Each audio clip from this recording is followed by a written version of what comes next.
जो बस्तर की आवाज बनकर उद्घाटन नहीं कर सकते थे, वो दोनों जगह लटक गए बेचारे, न इधर के हुए न उधर के हुए। हमारे पास सही खबर तो रहता नहीं।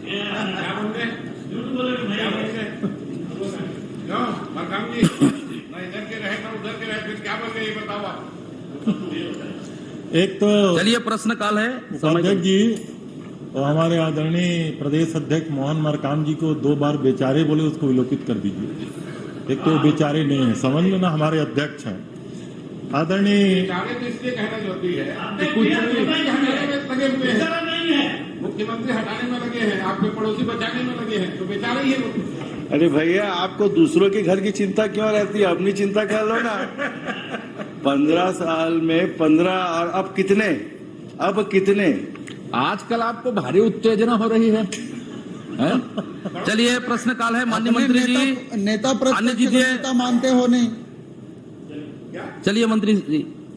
उपाध्यक्ष जी, आदरणीय मोहन मरकाम जी ने जो पूछा है, उन्होंने आरएस डिपार्टमेंट को कार्य आवंटन के बारे में पूछा है। नोडल एजेंसी के रूप में 2 एजेंसी एक साथ काम नहीं कर सकती, क्योंकि वो नक्सली क्षेत्र है और शासन का ये आदेश है कि इसके लिए जिला निर्माण समिति का गठन किया जाएगा। आदेश की कॉपी भी मैंने आपके उत्तर में लगा हुआ है। तो जिला निर्माण समिति के द्वारा, और ये भी अधिकार है कि कलेक्टर जो है वो नोडल अधिकारी अध्यक्ष के रूप में या समिति के रूप में नामजद कर सकता है। तो आरएस के ई को किया हुआ है।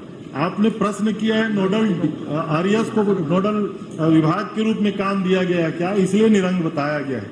लेकिन उसके बावजूद भी 424 काम जिस अवधि का आपने पूछा है 3 साल का, आपके कोंडागांव में हुआ है लगभग 69 करोड़ रुपए का, और ये इसमें लगभग 340 भवनों का काम है और 84 सामग्री क्रय और विभिन्न प्रकार के काम हैं। इस प्रकार के काम वहां संपादित किए गए हैं।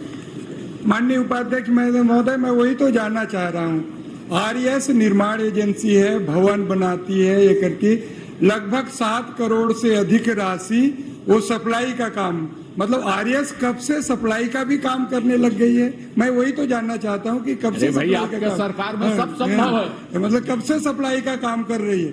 निर्माण एजेंसी आरएस है, वहां तक तो ठीक है, मगर वो सप्लाई का भी काम मतलब आरएस भी करने लगी, मैं वही जानना चाहता हूँ। भूपेश है तो भरोसा है। अच्छा लगा अजय जी ने नारा लगाया, भूपेश है तो भरोसा है। मैं आपको बधाई देता हूं, धन्यवाद भी देता हूं। ये पूरा प्रदेश की जनता का। आपने प्रश्न किया विभाग कब से सप्लाई कर रही है, मैंने फिर से कहा 2 एजेंसी एक साथ काम नहीं, वहां निर्माण समिति ही नोडल एजेंसी है, जिसके भार साधक के रूप में आरएस के ई को दिया गया, उसके द्वारा ये कार्य कराया गया। माननीय उपाध्यक्ष महोदय, कार्यपालन अभियंता ग्रामीण यांत्रिकी सेवा संभाग कोंडागांव के पद पर किस अधिकारी को पदस्थ किया गया है? उक्त अधिकारी को क्या किसी अन्य विभाग का भी प्रभार दिया गया है? यदि हाँ, तो वर्तमान में किन किन विभागों का प्रभार उक्त अधिकारी के पास है? अधिकारी का मूल पदस्थापना विभाग कौन सा है? उक्त अधिकारी कोंडागांव जिले में कितने वर्षों से है? क्योंकि वही 5-6 मतलब विभागों का संभाल रहा है। जो बातें आ रही माननीय उपाध्यक्ष महोदय। उपाध्यक्ष जी, ये काम के सिलसिले का प्रश्न था, कौन कौन अधिकारी कितने कितने पद में है, मैं जानकारी आपको उपलब्ध करा दूंगा। माननीय उपाध्यक्ष महोदय, जो कोंडागांव में आप भी उसी जिले से आते हैं, उसी जिले से आ रहे हैं। माननीय उपाध्यक्ष महोदय, डीएमएफ राशि का जो जिस ढंग से बंदर बाट हुआ है, लगभग 7 करोड़ रुपया कागजों में मतलब जो सप्लाई का काम किया गया है। मैं माननीय मंत्री से जानना चाहता हूं, आप नाम उसका उजागर क्यों नहीं करना नहीं चाहते, और क्या उजागर करना क्यों नहीं चाहते, और किस किस विभाग में वो व्यक्ति पदस्थ है, और वही व्यक्ति हर काम कैसे देख रहा है?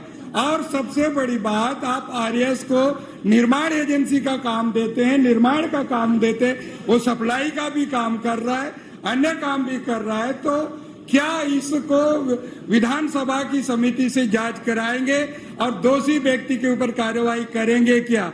मेरा सीधा आरोप है माननीय उपाध्यक्ष महोदय, लगभग 7 करोड़ रुपए जो डीएमएफ का पैसे का इन्होंने बंदरबाट किया है। इसकी विधानसभा से जांच कराएंगे क्या? 30 करोड़ है। आपके पार्टी के प्रदेश अध्यक्ष का आरोप है, आपको तत्काल यही घोषणा करना चाहिए। हाँ, त्याग पत्र दे देना चाहिए। आ रहा है मंत्री जी का, आप लोग बाद में एक आदमी खड़े होकर बोल सकते हैं। सौरभ भाई, पार्टी का प्रदेश अध्यक्ष प्रकट कर रहे हैं। चलिए मंत्री जी उत्तर दे रहे हैं, आप लोग सामने। माननीय उपाध्यक्ष बोलिए। माननीय उपाध्यक्ष महोदय, बहुत गंभीर विषय और पूरे प्रदेश में डीएमएफ फंड का जिस तरीके से बंदरबाट हो रहा है, लूट हो रहा है, कमीशन खोरी हो रही है। माननीय उपाध्यक्ष महोदय और माननीय मोहन मरकाम जी ने जो प्रश्न उठाया है, इस पर तत्काल सदन की जांच कमेटी से जांच होना चाहिए। आज कमेटी गठित करने का आदेश दे दे।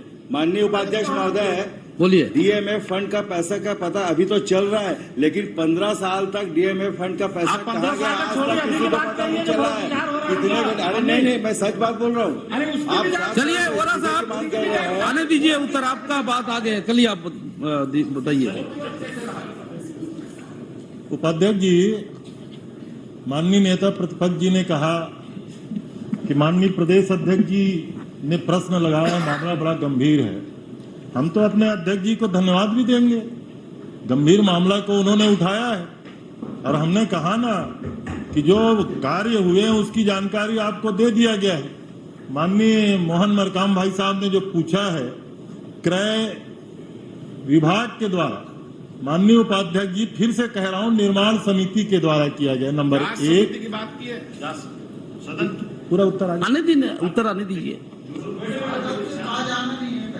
दूसरा, आदरणीय मरकाम साहब ने पूछा है कि वहां कौन अधिकारी है। Arun Kumar Sharma, executive engineer. सत्यनारायण शर्मा नहीं बोला, आप क्यों चौंक रहे? अरुण कुमार इधर भी बैठे। बोरा है कि शर्मा? Arun Kumar Sharma, executive engineer. आपने कहा कौन कौन से पद में है? ये आरईएस के भी प्रभार में है और पीएमजीएसवाई के प्रभार में। चलिए नारायण चंदेल जी। माननीय उपाध्यक्ष महोदय, अंतिम गंभीर आपका। मतलब लगभग मैंने सीधा आरोप लगाया, लगभग 7 करोड़ रुपए का जो सप्लाई हुआ है उसमें बहुत ज्यादा बंदरबाट हुआ है। क्या उस अधिकारी के ऊपर कार्रवाई करेंगे क्या? चलिए अग्रवाल साहब आप आ जाइए, एक मिनट आ जाइए। जांच आ रहे हैं, एक साथ उत्तर दे देंगे। माननीय उपाध्यक्ष महोदय, जांच कराएंगे क्या? सही से कमेटी के, विधानसभा की कमेटी से जांच कराएंगे क्या? और दोषी व्यक्ति के ऊपर कार्रवाई करेंगे क्या? ये दोनों मोहन मरकाम जी और मोहन जी दोनों का एक साथ दे देंगे आप। माननीय उपाध्यक्ष जी, मैं माननीय मंत्री जी से जानना चाहता हूं कि जो निर्माण एजेंसी है, क्या निर्माण एजेंसी को क्रय करने का अधिकार भी है क्या? सप्लाई क्रय करने का अधिकार भी है क्या? और अगर उसको अधिकार है तो माननीय सदस्य जिस बात को कह रहे हैं कि 7 करोड़ रुपए का बंदरबाट हुआ है, तो क्या मंत्री जी उसकी जांच करवाएंगे क्या? ब्रिजमोहन जी के पहले प्रश्न का अधिकार है। जी हाँ, अधिकार है। चूंकि ये आप ही के समय का ये निर्देश है, मैं पढ़ के उसको पूरा नहीं सुनाऊंगा, उसको अधिकार है। और कलेक्टर को ये अधिकार है कि जिसको भी वो नोडल बनाना चाहे वो बनाए, उसी के तहत ये आदेश हुआ है। नंबर 1। नंबर 2, आदरणीय मरकाम साहब कह रहे हैं कि पूरा 7 करोड़ का बंदरबाट हुआ है। अध्यक्ष जी, अगर ऐसी स्थिति है, मैं नहीं समझ पा रहा हूं कि पूरा 7 करोड़ के इस तरीके से बंदरबाट हुआ होगा, लेकिन हमारे जिम्मेदारी से प्रदेश अध्यक्ष जी ने प्रश्न किया है, इसकी जांच कराना है तो मैं यहाँ राज्य स्तर के अधिकारी भेज करके इसकी जांच करा लूंगा। माननीय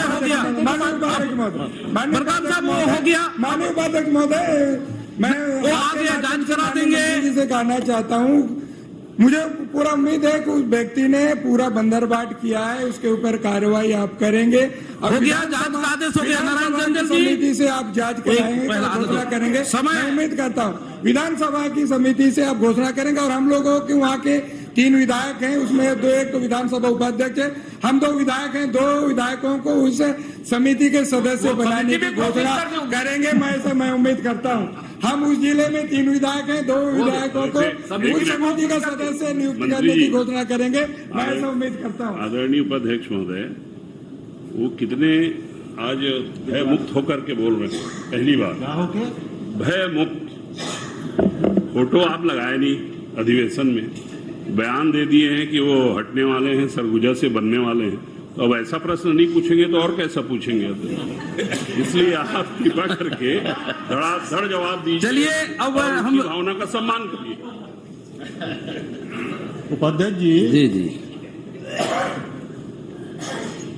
विधानसभा की कमेटी से जांच कर, बहुत 7 करोड़ का मसला है और 3 साल का ये खरीदी की बात छोटा है। नहीं, मैं छोटा नहीं बोला। मैंने कहा कि 3 साल की खरीदी का आदरणीय अध्यक्ष जी ने बेहद जवाबदारी से ये प्रश्न किया है।